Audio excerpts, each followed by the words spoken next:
Tosh City Councillor, long-term, 50 plus years.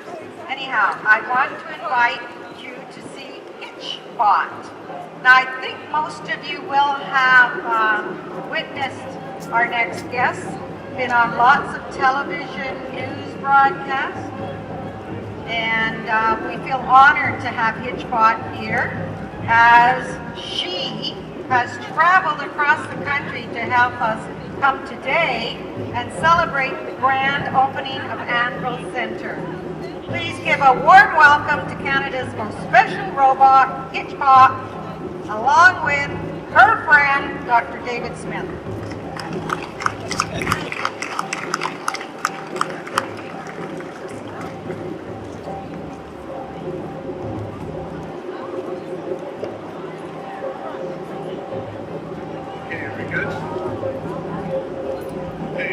Thank you so much. I just want to say to the people of Westminster how lucky you are to have an arts council that has the foresight and I would say the guts to make sure that their new media, or their new gallery in the Anvil Centre is a new media gallery. Congratulations.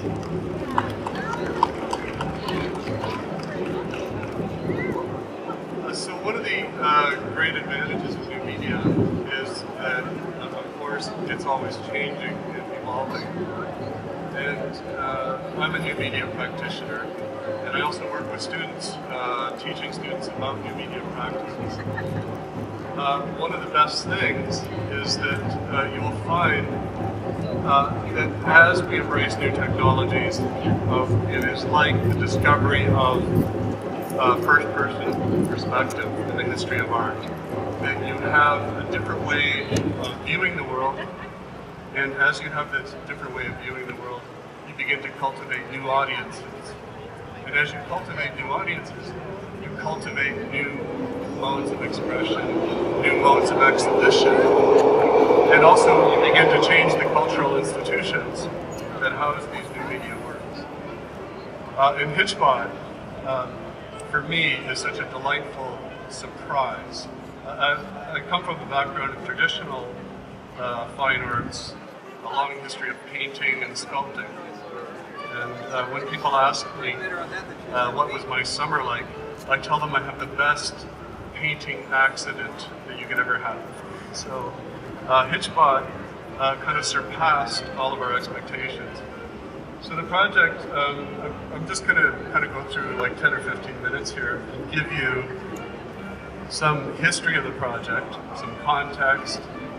I want to talk about the team that helped put hitchBOT together, and then we'll talk about the adventure and how our curators here, Sarah and Gordon, actually reached out to contact hitchBOT through social media and invited hitchBOT to the opening here. I just saw hitchBOT raise its thumb. So Dr. Frauke Zeller at Ryerson and myself, we are life partners and also partners in artistic crimes. And we have a penchant for placing robots in wacky situations. Our previous work was a project we called cultBOT. So I don't know if any of you are artists out there in the audience, but you know sometimes it can be really difficult to get your work into a gallery. So I kind of came up with this plan. It's like a Trojan horse. So cultBOT, hello train. cultBOT is a robot that takes our position and it goes to the gallery. So I was able to build an artwork that attends exhibitions, and then that robot takes pictures of what it sees and kind of remixes futurist manifesto nonsense. And I just want to give an example of the kind of things that cultBOT might say about a gallery. So the history of art, we had a group of Italian artists who were very excited about new media, and this is 1906. And they wrote a thing called the Futurist Manifesto that was very excited about machines, about speed, about traffic. And This is a very didactic, actually, kind of denunciation of the traditional gallery. hitchBOT takes that manifesto and remixes it into word salad. So, for example, this is kind of a beautiful repurposed poetry, I think. For the full madness brought us from its upholstery, with the diabolic cutlery of comfort, we are not to see they are.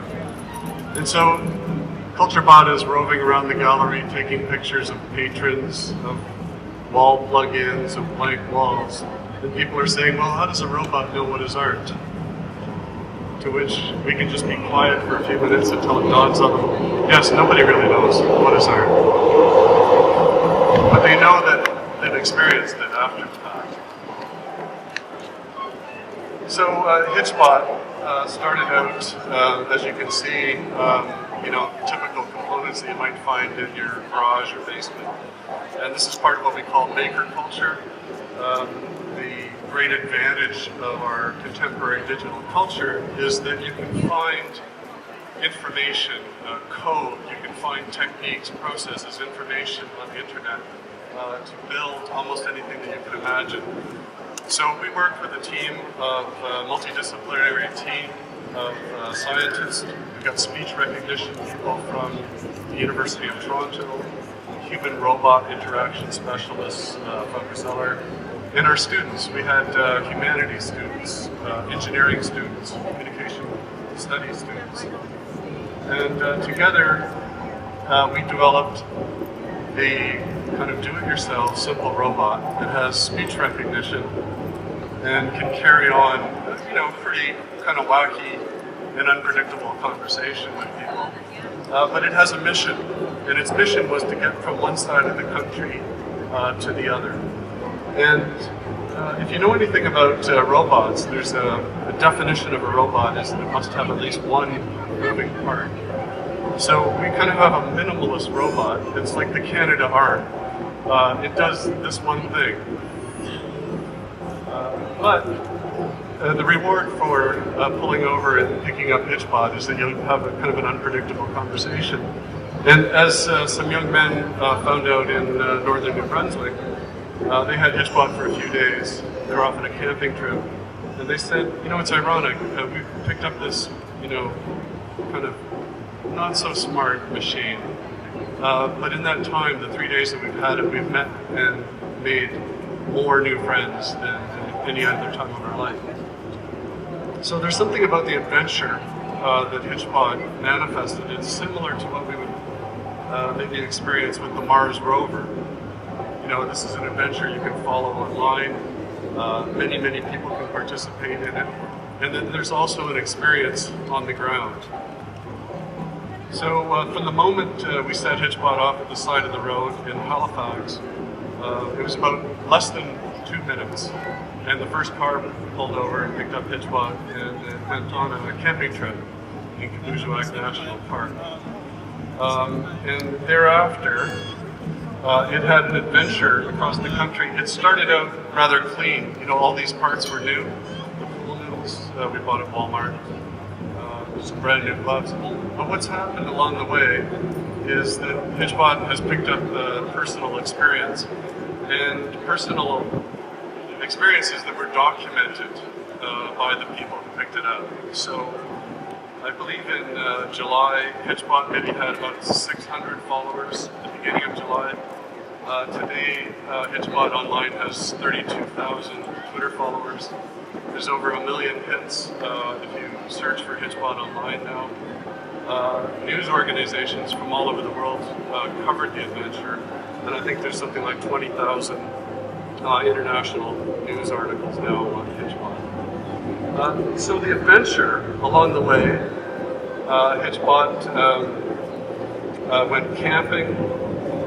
It attended First Nations powwow with the Anishinaabe people of Manitoulin Island, received hitchBOT, and they treated it as a guest of honor and gave it a name. I probably will mangle the name, but I believe it's Biapukai, which means Iron Woman. And up until that time, we had resisted giving hitchBOT a gender, kind of leaving that as part of the experience that would unravel or be revealed over the summer. And so thereafter, it became a she. And you can see, as it traveled from place to place, people began to adorn it with decorations. They bought jewelry for it, earrings. I think at one point hitchBOT mentioned that it might be one day ready to actually look after a pet.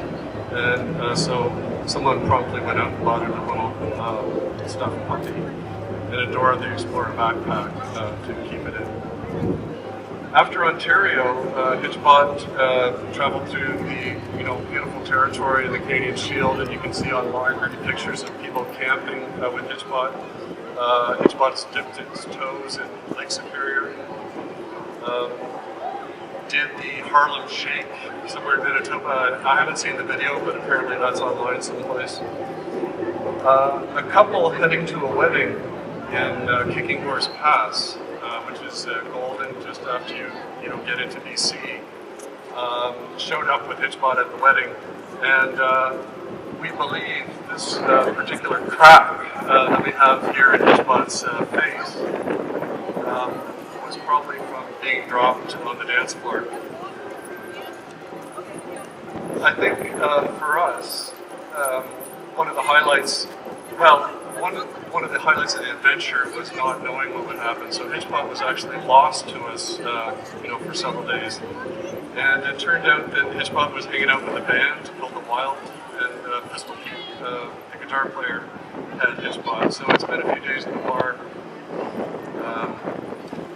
And now the only place that hitchBOT did not seem to be out of place or an unusual appearance there was a Comic-Con festival in Kelowna, and it just kind of melted into the general kind of costumes and finery of the Comic-Con fans. For us, I think one of the most touching experiences has been twofold. We saw kind of an intergenerational appeal with hitchBOT. That we had one moment, there would be a group of skateboarders, some toddlers, a young family, and grandparents all kind of convening around hitchBOT at the same time, and all of them uttering words. The First Nations people of Vancouver Island welcomed hitchBOT with a traditional long canoe ceremonial welcome and toured hitchBOT throughout the First Nations communities. And what's interesting about this work, we said when we released this artwork, can robots trust human beings?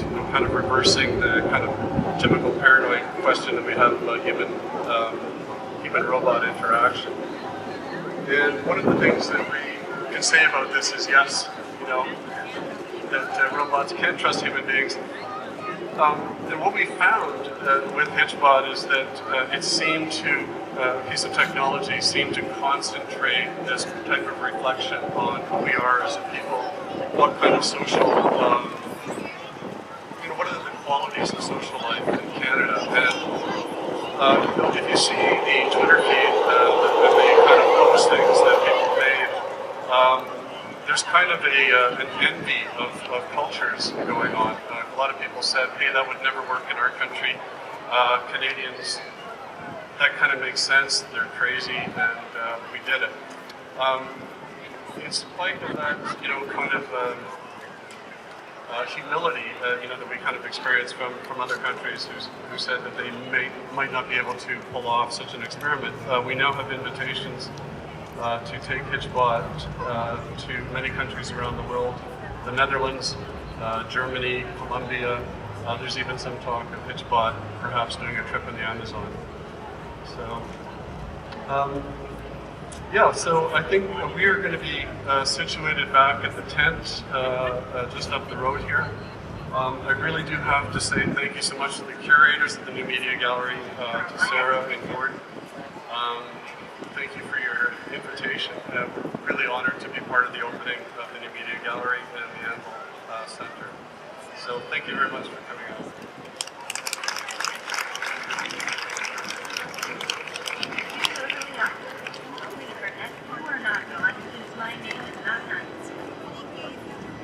That's so cool. That was hitchBOT talking. Well, I just had to a little, kind of addendum. Every time that hitchBOT was on TV, when people are hooking up the mics and, setting up the lights, hitchBOT is talking the whole time. As soon as the camera rolls,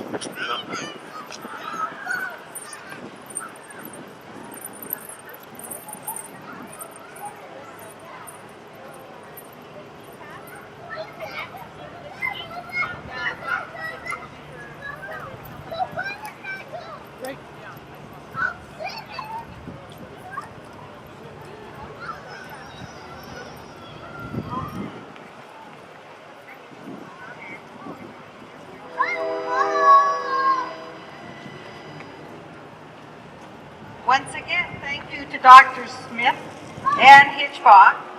What a wonderful thing that we can have an adventure here that's already gone all the way across Canada.